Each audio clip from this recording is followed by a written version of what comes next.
Every beautiful thing you see, every wondrous thing you experience is all there for you. Take a look around. None of it can exist without you. No matter who you thought you were, now you know the truth of who you really are. You are the master of the universe. Those words are from The Secret, a popular book and film on the law of attraction. It promises health, wealth, and happiness if only you would ask the universe and believe. But is it for real? Or is it just a positive attitude backed up by positive actions creating positive results? That's what we set out to uncover in this episode of Is That For Real? Perfect.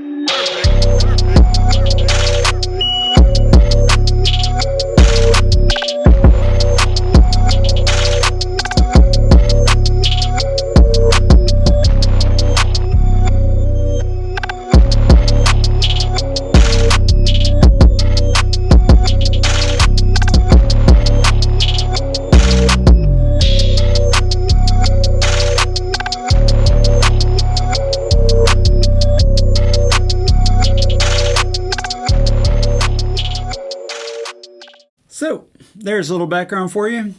But is the law of attraction for real? Or is it just a positive attitude that's producing positive actions that end up in positive results? What do you think? I think there's a little truth to it. Yeah. Which, when you say a little truth, which part of it do you think is true and which part of it do you think is false?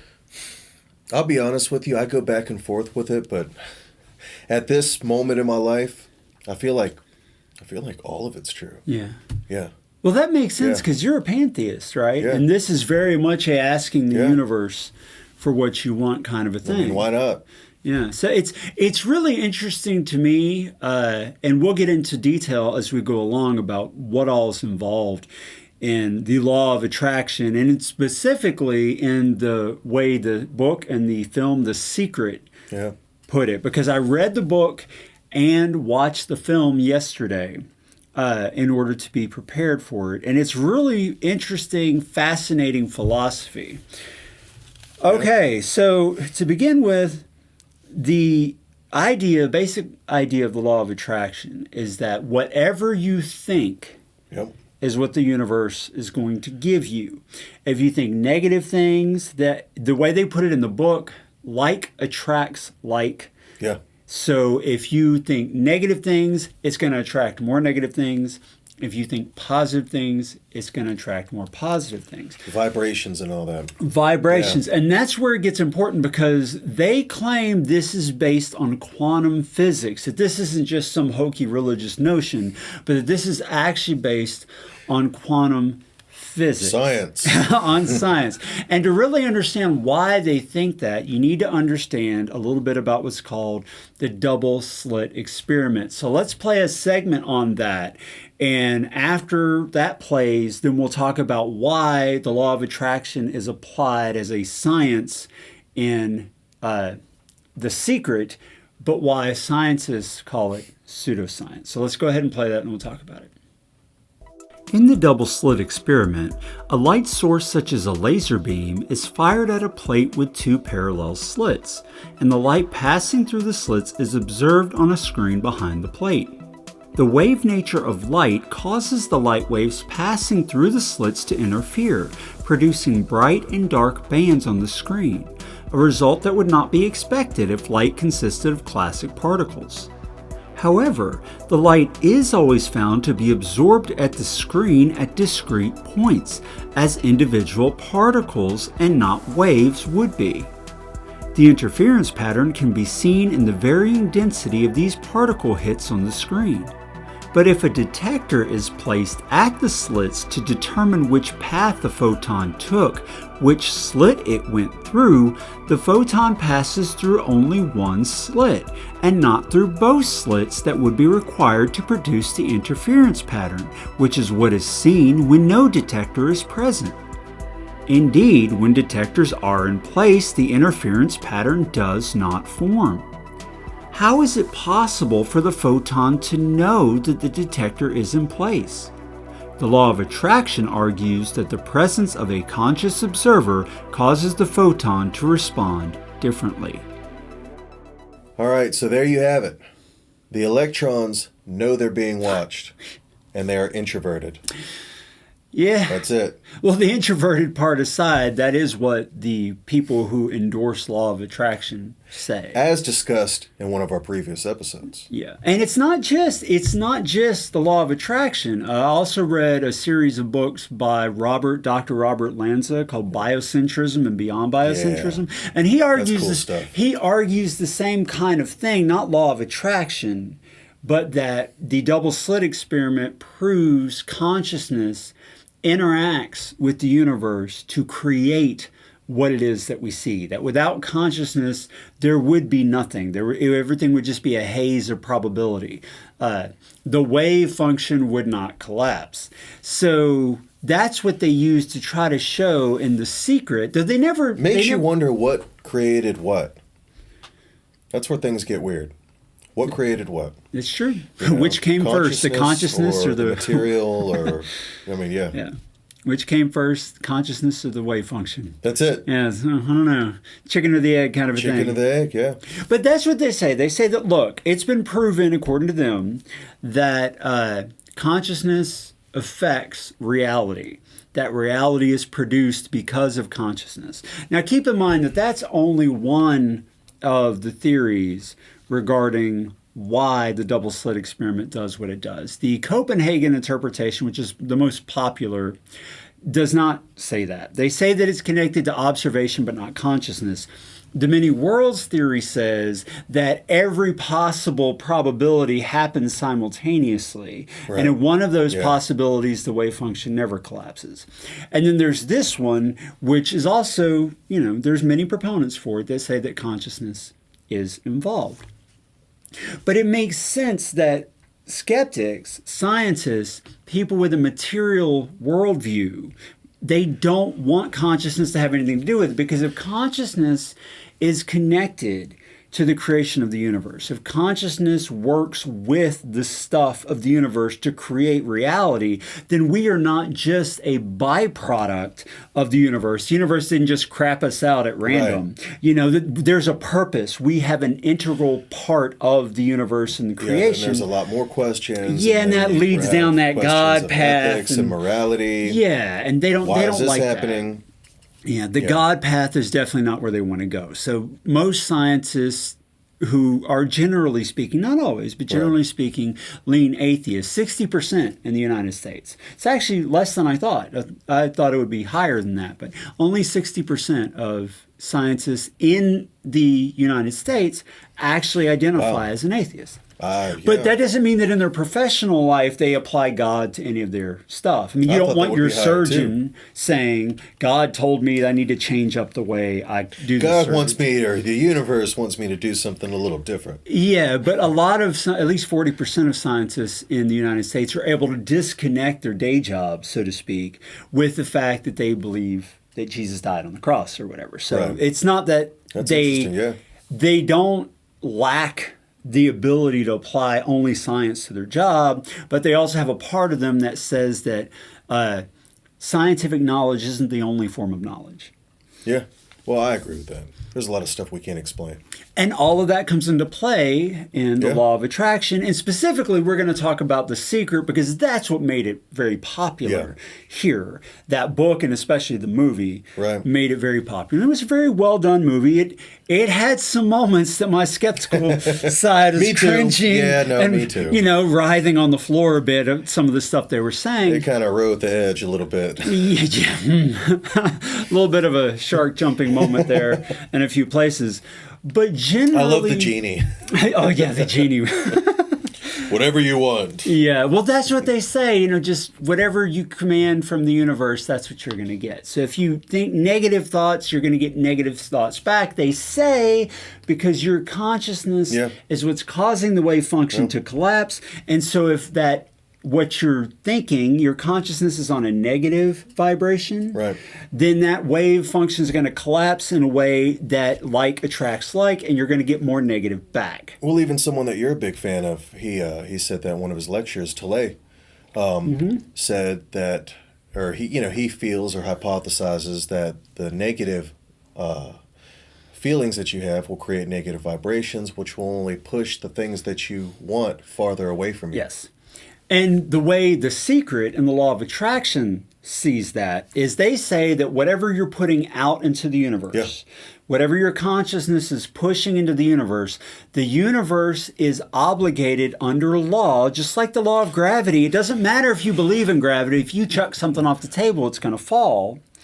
They say that it's a law. It is a fundamental law of the universe that whatever you put out, the universe has got to show you. And it describes... Okay, hold on a second. I want $1 billion. You have to do it. You got to do it. Oh, see, but we're going to get to that point because they say that is possible. Man, that was easy. They say it's possible, but there's a few things about it that make it not that simple. But the way the book describes it and the way the law of attraction talks about it is that we're basically like a television antenna. Now, you remember the old TVs that you actually had to turn the dial to change the channel for you youngins out there who have no idea what we're talking about. Shh. And the day of streaming where frequency has nothing to do with it. We have no clue about that. In the old days, when I was their age, the televisions, when you changed the channel, literally changed the frequency. And you had an antenna attached to the TV, or usually if you had some dough, to the house, you had a big old antenna. And satellite. That way you'd get better reception. We're not even getting to satellite. We're talking about old school VHF television. Oh. You turn the dial, it changed the frequency, and that change would appear on the screen. Well, in The Secret, the author, Rhonda Bryan, describes humans as an extremely powerful receptor like a television. And that whatever frequency we're on, that's the picture that the universe is obligated due to the law of attraction to show us. So if our frequency is a positive frequency, the universe, just like when you change a channel, it's got to show you whatever's on that frequency. The universe has to show you what's on the positive frequency. Over money. Yeah. Now, when it comes to that, because that's the first lots of money. Skepticism, it's like, yeah, okay, well, I want $1 billion, like you said, and it doesn't happen. There's two things about that. The way law of attraction works, they say... I'm going to fall off of a cliff of money. It's a How does that even work? It's a 3-step process. The first step is that you have to ask for it. So you put it out into the universe. You focus on it. You want $1 billion. You focus on it. Pyramids made out of stacks of money. And this is where skeptics get, oh, yeah, right. For the second, you have to believe it. You have to believe that it's actually going to happen. Now, here's why skeptics don't like that kind of talk. Because if it doesn't happen for somebody, what's the cop-out? Well, you didn't really believe. Yep. So how do you prove that? It's not something you can really prove. You didn't get that $1 billion, Johnny, because you didn't really want it. You didn't really want it. Yeah. Yeah. So law of attraction says second step is you have to believe. First you ask, then you believe, then you receive. And part of the reception is you have to expect it to happen. Like you live with the expectation that it's going to happen. Now, go ahead. You look like you're about to say something. No, yeah, I'm thinking about how interesting it is, and we were talking about it off camera, about just how this isn't really a new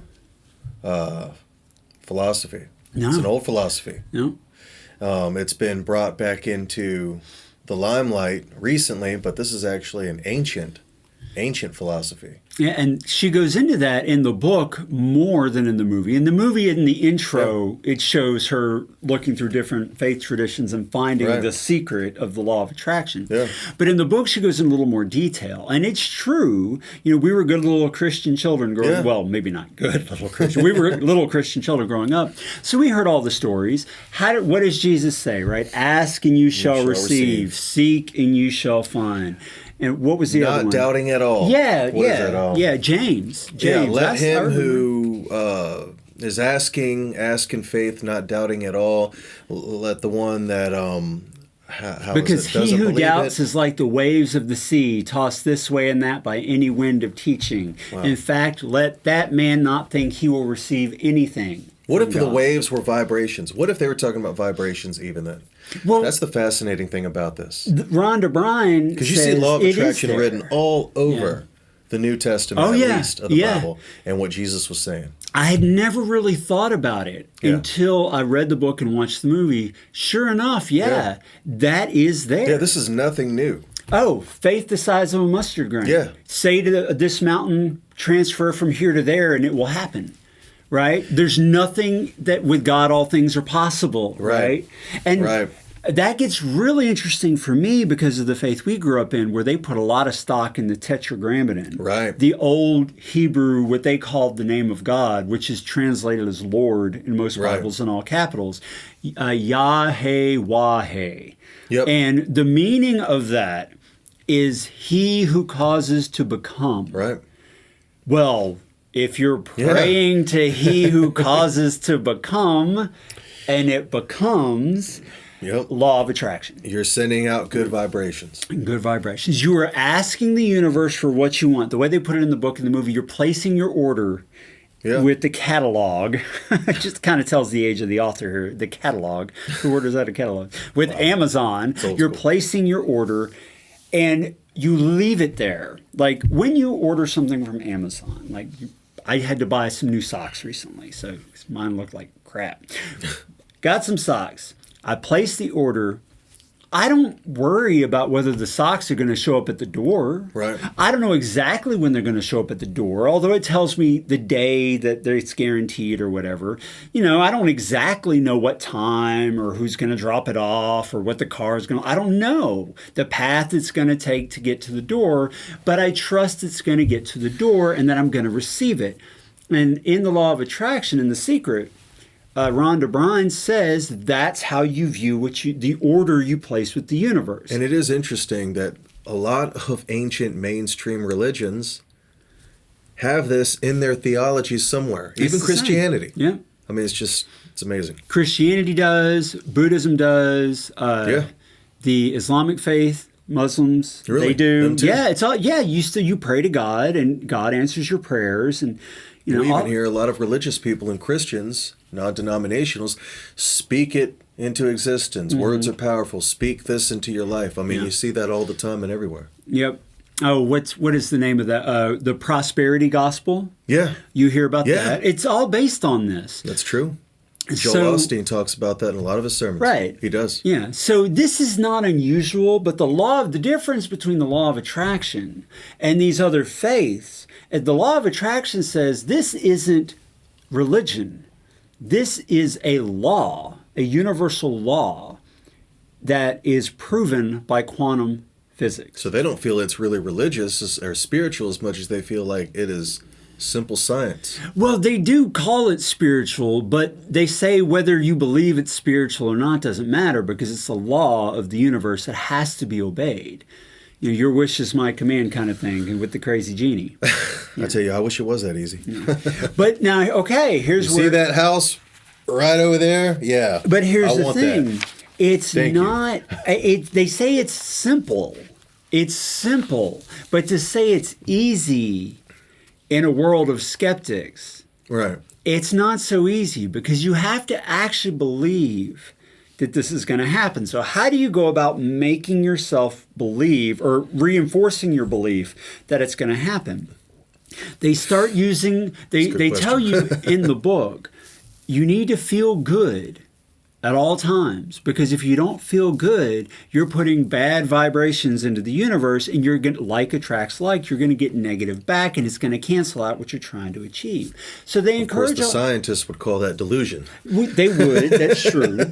But they say in the book that you use different techniques to reinforce belief, which. They don't call it this, but it's known as creative visualization. Like you've seen them where you put like a pen board on the wall and you stick pictures of everything you want on the wall and you look at it and constantly keep it in your mind that, yes, I'm going to have that. I'm going to achieve that. I'm going to have it. It belongs to me. I deserve it.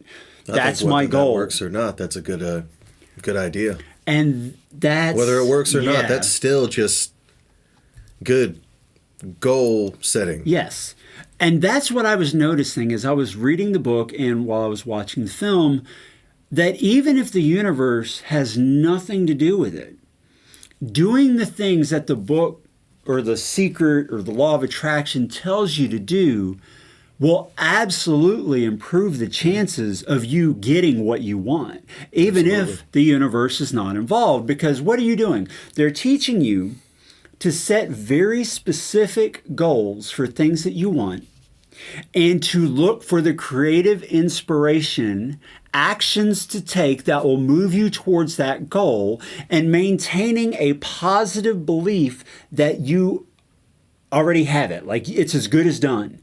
And just wait for it. It's going to happen. Yeah. But not through inaction, because they say that the universe will inspire you to take the steps to get there. And that sometimes it's going to happen in ways you have no clue and didn't expect. That is one thing that kind of keeps me on the fringe. And that's why I don't really write it off, because it does seem that things work out sometimes in very, God, I hate to say it, I mean, supernatural ways. Yeah. Weird ways things will work themselves out, and then sometimes they don't. And that's where the skeptics would be like, yeah, see? Yeah. You know, it's like, oh, well, you know, I was miraculously spared from this and then got $100 the next day.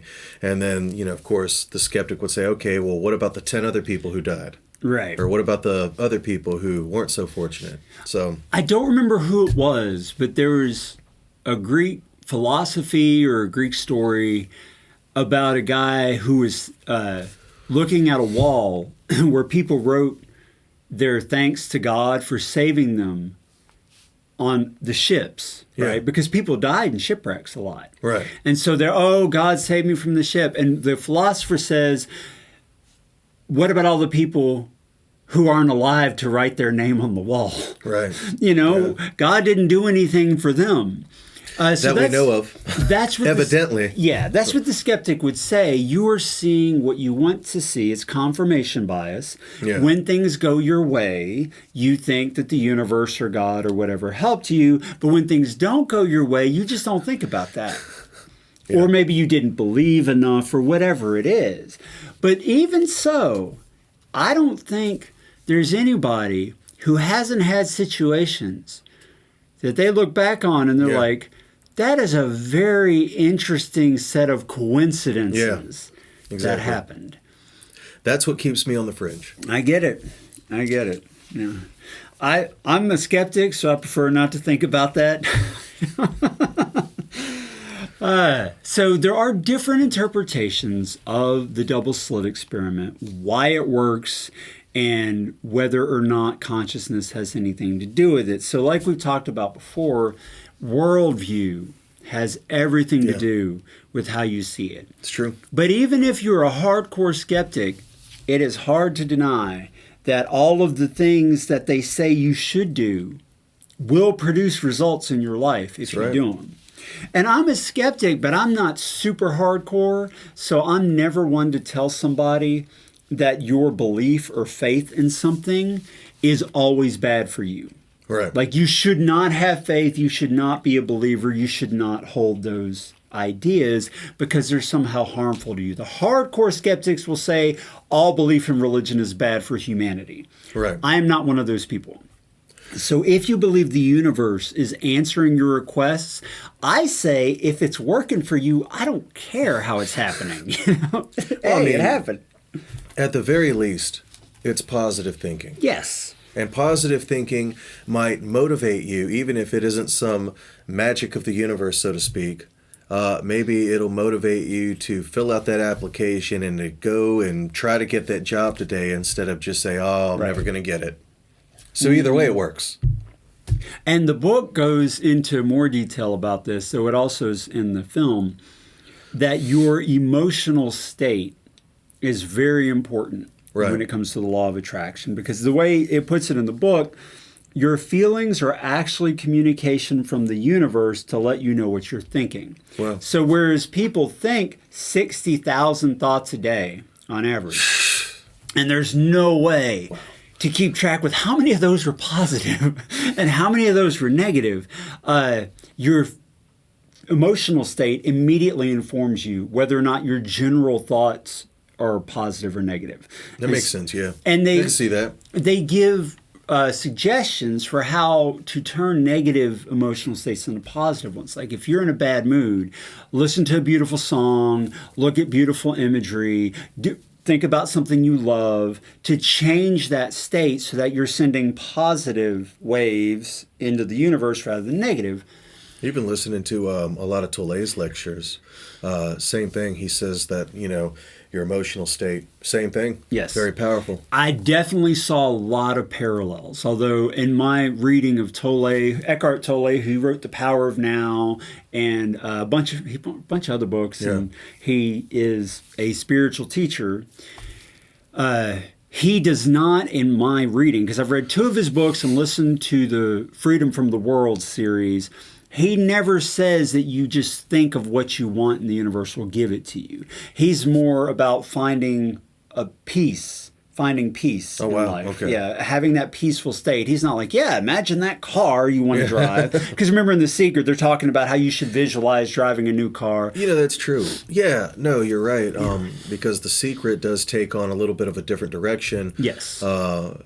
The Secret is more in terms of maybe being where you want to idealistically in life, whereas Tolle is about being here in a peaceful state. Yes. Not going anywhere. The Secret in the book, although it comes up in the film, I would recommend you read the book. It's an easy read, and it provides a lot more detail than the film does. So the film is a great hour and a half kickstart. Yeah, because I've never read the book. I just, I saw the movie. And the book, Rhonda Bryan just expands more on what the people are saying in the film. It's the same basic concepts. You're not going to learn any concepts that are different. The book is the same. And in fact, word for word, quotes all the interviewees in the film. Right. But she just adds some commentary to it. And they were brilliant in their marketing of the film because they start off immediately with the material. How you can be rich, how you can have a new car, how you can have the house you wanted, how you can get all these things. And that hooks people's attention. Because, Kudos on that one. Because this is America. Everybody wants to be wealthy in America. And they think of wealth. Clever. They think of wealth as money. But, again, to the film's credit, they don't stop there. Once they've got you hooked on the money side, then they go into how having money isn't truly being wealthy. Like, it's important to have abundance. That's part of happiness, but there are other things. And they start talking about relationships and then health. Now, see, that goes a lot into Tolle. Yes. Because he talks about that. Yes. Being happy without all that. Yeah. Or even if you don't have that. Yeah. Finding that place of peace. Tolle is different in that he says, and this one thing, he says that the material possessions or your life situation, he calls it, has little to no bearing on your actual state of peace. That your peace comes from the consciousness within. Okay. Whereas the law of attraction says that abundance is important. There are a lot of similarities between the two, but that is an important distinction between his philosophy and their philosophy. But Tolle doesn't have a problem with people being wealthy. He's like, yeah, it's fine, the world form, if you want to be wealthy or reach for that, go ahead. There's nothing wrong with it. He said, but you're not going to find peace in those things. But then the law of attraction and The Secret also echoes that. You're not going to find peace in the stuff. The stuff is a byproduct of what you create. Right. So it's a little different in that way. And of course, they come to where love is the most important thing, the power of love, saying that there is no greater power in the universe than the power of love. The feeling of love is the highest frequency you can emit. If you could wrap every thought in love, if you could love everything and everyone, your life would be transformed. The law of attraction is another name for love. Wow. Yeah, which, hey, even if the universe has nothing to do with it, what a wonderful way to think. Yeah. You know, how much better would the world be if everybody tried to do everything out of love and kindness and compassion? And, you know, then we go back to Jesus. A lot of connections between this and other faith traditions. You do feel kind of a buzz when you're in love with somebody. Yeah, it's true. Maybe that buzz is vibrations. That's what. There you go. Good vibrations. You also feel buzz when you had a little too much to drink, though. That's true. Yeah. I guess you could call that a good vibration. I mean, that's not bad either. That was a song, wasn't it? Good Vibrations? Oh, hell yeah. Marky Mark. Good. Oh, Marky Mark. I'm thinking way back. I'm thinking Beach Boys. Actually, yeah, I think they did that too. Yeah, that's right. Yes. I was Sam. Yeah. Well, I'm a little older than you. So I'm not that old. I wasn't around when the Beach Boys were a thing. But all right, so we've got that, the law of love, asking to feel good, thinking of driving your car. But then they... Okay. First of all, they say, in this part, I'm Switzerland on it. I'm neutral. But I've heard this before. I like that. I've heard this before. On page 159, you are energy, and energy cannot be created or destroyed. Energy just changes form. And that means you can never not be. On a deep level, you know that. Can you imagine not being? You cannot imagine it because it is impossible. You are eternal energy. Wow. And I've read this before, and Tolle is very much in line with this too, that because what you are is eternal, you are eternal. And it's just ridiculous to think about it any other way. Whereas a scientist would say, okay, well, maybe the stuff you're made out of is going to keep going on, but it might end up being, you know, in either a star or the dirt of the ground or horse manure. You don't know. Doesn't mean you're going to be consciously alive. Right. So they would take a lot of exception to that. But then it gets into health. And this is where you got, for me, the skeptic, you got the shark jumping moment.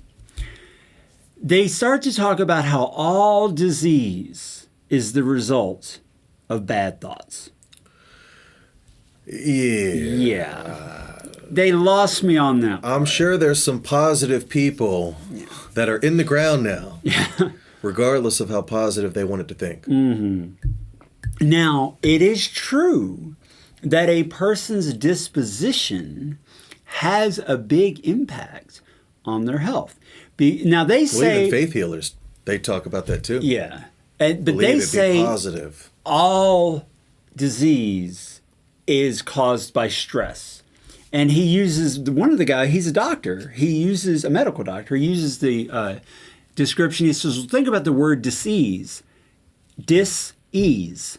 Put a hyphen in there. Disease is dis-ease. So when you're not at ease, that causes you to be unhealthy.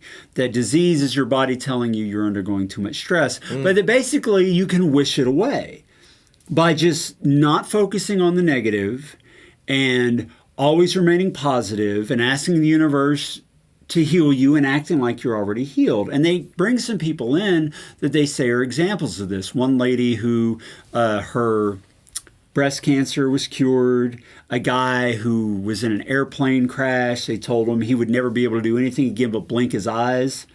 And yet over time, he, through the power of his thoughts, now he's up and walking around. He's got obviously some fallout from it. Right. But he's up and walking around and talking, and he's on the film. And they say, look, that's because that's the power of thought. You know, this goes back to mind over matter and placebo effect, too. And they talk about the placebo effect. Dapples in that a little bit. Which, you got to admit, the placebo effect, when we discuss that... that could be law of attraction. They say it is. That is the law of attraction. That it's your mind thinks you're better, so you're better. Look, see how much we're solving on this show? All the answers to the universe you want to know. Yeah, that's their claim. Tune in Fridays. But then, here's my problem with that. If that's true, if all disease, she even goes too far to say that aging and all of this stuff is caused by negative thoughts. First of all, I've looked at the pictures of Rhonda Bryan, and she is not a bad-looking woman, but it is clear that age is catching up with her. First of all, she doesn't look 20. And if the law of attraction is true, why doesn't she look 20? Yeah, yeah. And why is it that people who have been practicing the law of attraction for thousands of years are dead? Yeah. Shouldn't they still be alive? Like, at what point does this not work? This is what I wonder about, though. Yeah. At what point does biology and the physical world or physical nature supersede? Yeah, we've talked a lot about of that. this? Yeah. Yeah. So Makes you wonder. It does make me wonder. Like, I really like the idea of positive thinking. There is a lot of science behind your attitude, definitely affects your health. And they use an example that is true in the film, that one person who has the same disease as another person, the person with a better attitude usually does better physically, usually is more likely to heal faster. These things are true. It's known in medicine, the placebo effect, all the above. But people still die. Yeah. So at what point does your positive thoughts or energy or vibrations going out into the universe have no effect at all because you still die? Yeah. So there's clearly a limit, whereas the book and the film pitches it as if there is no limit. Right. But even if it's true, and I'm not saying it is, I'm just playing devil's advocate here, even if it's true, well, it clearly has a limit because Rhonda Bryan doesn't look 20 and people still die. Yeah. Yeah. So there's that. Yeah, that's where the realistic skeptic side kicks in. Yeah. And again, playing the skeptic here, according to them, according to the secret law of attraction, whatever you ask, right, it's going to come. I'm like, okay, well, if I sat in this chair and never moved, but kept sending vibrations out in the universe, telling the universe that I want to be able to run a marathon, a 26-mile full marathon, at what point, I mean, am I going to be able to get up and run a 26-mile marathon? If I tried to run a mile marathon, I'd probably pass out. This is where, and honestly, it's not going to build the muscles. That's what I'm saying. What if I asked to bench press 1,000 pounds? This is honestly where I even struggled even as a Christian. Because I remember reading this stuff and I'd be like, well, it's got to have some limits to it because even the Bible acknowledges we die. Why is it that we say that whatever we ask in faith, we will receive and all this? It would confuse and even frustrate me because I would say, well, this has got to have some realistic limitations here. There's got to be some cap on this because if that was the case, I'd be a billionaire. I would live forever and be young. And I mean, just all this other stuff, which obviously I don't have. Even if I want to be positive and try to speak as much of it into existence as possible, it seems like it still comes with reasonable limitations. Yes, and that's where my mind kept going. And just to go way, this is what occurred to me, so I'm just going to say it. When I was watching this and reading the book, this is the thought I had. Okay, so if I focus on a giant elephant turd being on the table long enough with true belief, out of all thoughts, John, that is going to happen, is an elephant butt going to appear right here at some point and just drop a load on the table? Is that going to happen?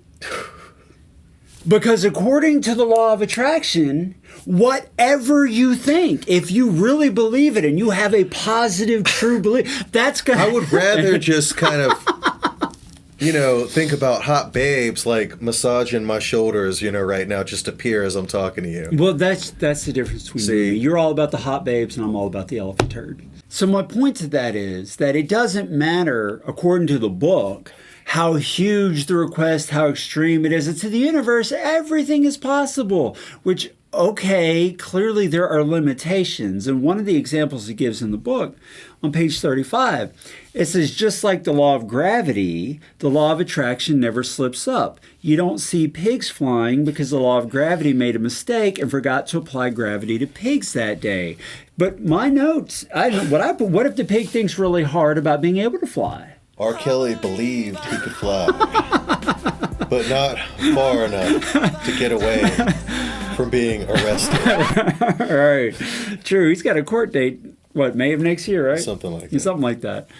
So clearly there are limits, but the book paints it as if there are no limits at all. Like you can cure any disease, you can have anything you want. Wouldn't it be nice? It would be great. But my skeptical brain says, yeah, no. Well, I mean, and this is where a lot of religious people get in trouble too, because they talk about all the faith healing and miracles. Right. And the skeptics, scientists, and materialists are like, okay, prove it. Yeah. You know, oh, I can, bring her back. Okay, well, why don't you go to the hospital? Or why are you aging? How come you can't live forever? That's a good point. Why aren't you going around raising the dead? If the universe can do anything, you just have to believe it. That's it. And yeah, I mean, this is where I wonder, because some of it seems true, and this is where, again, it sits in the middle. Some of it seems true. Some things seem to work out in ways that are inexplainable or even deliberate. But then reality, which isn't always what we want it to be, sets in, and we get old, we get sick, we die. Some people are poor. And some of these people that are poor are positive. Yeah. Very positive. Some people that are negative are rich. If there's a middle ground, and the book and the film do not paint a middle ground. They paint it as all things are possible, right? See, I feel like there's a middle ground. If there's a middle ground, just playing devil's advocate here, I would think it would be fine. The law of attraction works as long as it doesn't violate any other laws of the universe. For instance, the pig can't wish itself to fly, and you can't wish the pig to fly because that would violate the other laws of physics and gravity and things like that. The pig isn't built to fly. That's interesting. So it doesn't work. But if you're wanting something that is very much within the realm of physical possibility, then, according to the book, like the universe will maneuver things to make that happen. But it has to be within the other laws that, run the universe. That would make more sense to me, but they don't paint it that way. So, like the laws of thermodynamics state that all things head towards entropy. Entropy, right. Right? And so you can't keep yourself alive forever because entropy states that you're not going to be alive forever, but that under the laws of entropy, there is a certain amount of well-being that you might be able to keep yourself at by asking the universe for help or whatever. Yeah, and for anyone watching that doesn't know what entropy is, it's basically what the descending into chaos and disorder. Yeah. In other words, the natural state of what a lot of people believe, or even thermodynamics. For instance, a house that is not maintained decomposes. Right. Stuff like that. Everything falls apart. Yeah. So there's no getting around the fact that you're going to die. Yeah. Rhonda Bryan doesn't look 20. We die, we decay. You can't resurrect people because that would also be a violation of the other laws of the universe or whatever. Okay, I could see that if they had pitched it that way, but they jumped the shark. And maybe we live on to something else. Maybe we go somewhere. But from what we've seen through everything observable, our actual bodies, not so much. Yeah. Yeah. And she's made another statement in the book that's not in the film. On page 58, food cannot cause you to put on weight unless you think it can. What? Well, I would love to see Miss Bryan eat a birthday cake every day for a year and not gain weight. Are you serious? Yeah, she says that. But she lost a lot of weight using the law of attraction. I mean, maybe some of that, but come on, man. There's a lot of positive people that eat pizza, French fries, burgers, candy, and it shows. Yeah, it shows. So what I would take from that, from a positive affirmations perspective, like keep in mind, I think a lot of the principles in the law of attraction are very, very good principles to live by. What I'm thinking is, let's say you believe in the law of attraction. Let's say, like Ms. Bryan, you want to use it to lose weight. If you have a very positive attitude about believing you're going to lose weight, and if you have a goal set, and if the universe inspires you with the actions to take, like eating healthier, joining a gym or something, you're going to see the results because you stick to it, you believe you can do it, you don't lose heart, and eventually you accomplish your goal. Yeah. But I agree with them. I believe to say that food doesn't cause you to gain weight, come on. You would have to also, I mean, God, you'd also have to say, or you could also say with that, well, food wouldn't nourish you or could do this or could do that. A lot of other things that, like you said, in physics just aren't true. Yeah, like I could eat pizza and junk food all I want all day long and be perfectly healthy. Or not eat and still feel energetic. Right. It doesn't work. It doesn't work. And that's where, and unfortunately, this is where things like The Secret lose science. And scientists and people who are very, oriented in that rational thought, they scoff and laugh at it because it doesn't stop. Because at that point, it's too far away from reality. Yeah. Or reality that we know. Yeah. So even if the principles are good, and hey, let's say it was really a thing. Let's say the universe could give you whatever within the bounds of the other laws of the universe. Fine. But because they go way past that line, nobody who's not already inclined to believe such things takes them seriously.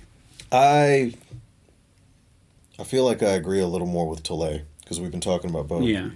I feel like I'm more in line with his philosophy because to me it's a little more in the middle. Yeah.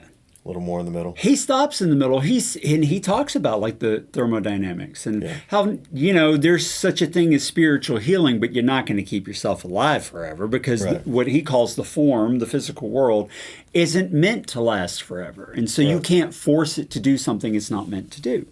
So I tend to fall more, if I have a favored philosophical perspective that has a strong spiritual bend, it would be in the line of Tolle. Yeah. The consciousness perspective, the power of now, more than The Secret.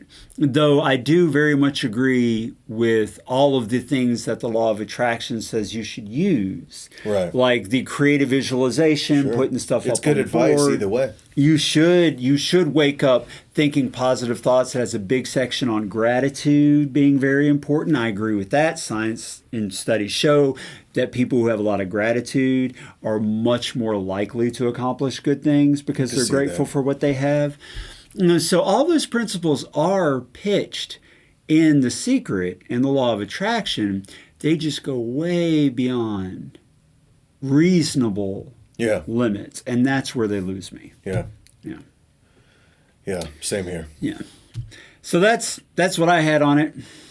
That's what I thought about it. It's definitely worth reading the book, watching the film, if nothing else, just to get a nice condensed view of having a very positive attitude and how that can really affect your life. And there is a lot of studies and science behind the fact that that kind of positive attitude does have a very real measurable effect on your health. It's kind of like law of attraction for dummies. It's a great, like you said, it's a starter. If you want to know the basic gist of law of attraction and what it kind of encompasses in general, it's a good starting point. And the other things that we've discussed on the show, like the placebo effect, show that science doesn't have everything all figured out either. No, so there may be some pieces to this puzzle, and like we talked about with astrology, that just because the belief of what's causing it may be wrong doesn't mean that the reality of the observation isn't true. So I completely agree with that. Even if it's not the universe answering your request or whatever, if applying the principles measurably improves your life in a very real way, do it.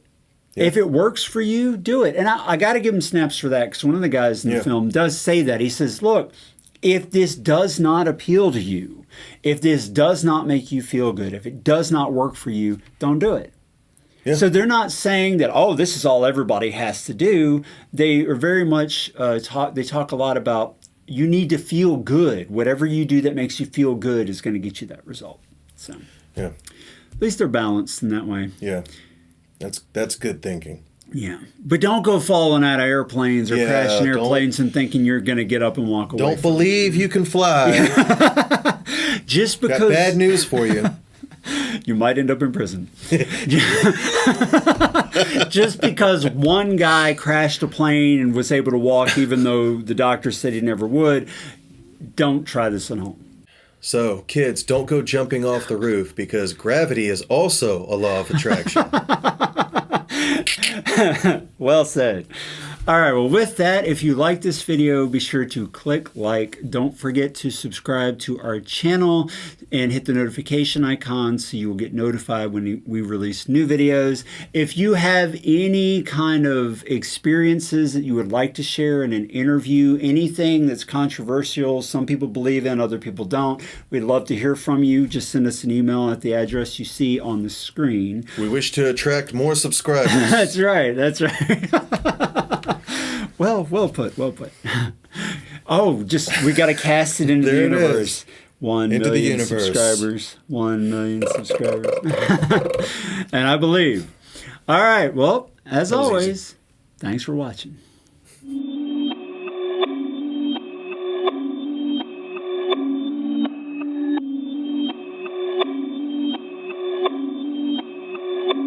Perfect.